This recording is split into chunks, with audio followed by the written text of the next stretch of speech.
janë ditë këto që fitojnë para, apo janë shumë pak? Si funksionon raport me biznesin? Se unë vi nga një biznes ku ne merremi me zakonisht me komisione, me përqindje dhe nuk e ndjejmë këtë për ditëshmërinë. Pra, këto eventet, ka fita apo më shumë janë për PR, që ti të zë sikleti për të shërbyr njerëzve sa më mirë?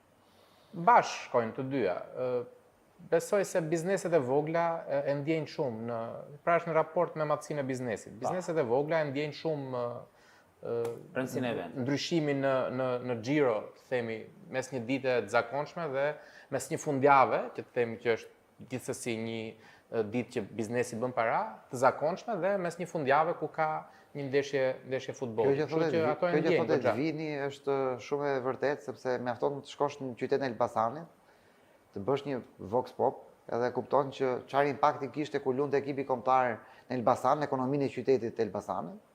Dhe çfarë ka tani që nuk luan ekipi kombëtar. Dy element shumë interesant që i kam pikasur nga përvojat e mia jashtë Shqipërisë, është që në Shqipëri nuk ndodh ose ndodh shumë rrallë, duke qenë se drejta televizive që shitet brenda vendit, për shembull, supozojmë Digitalbi, Supersporti që shitet drejtën televizive. Në Shqipëri, njerëzit që blejnë abonime nuk janë të ndara në biznes, në lokale, në individ, familjare etj. Pra, edhe një lokal apo edhe një restoran ka një abonim pothuajse familjar, pra, sikur të ishte një familje.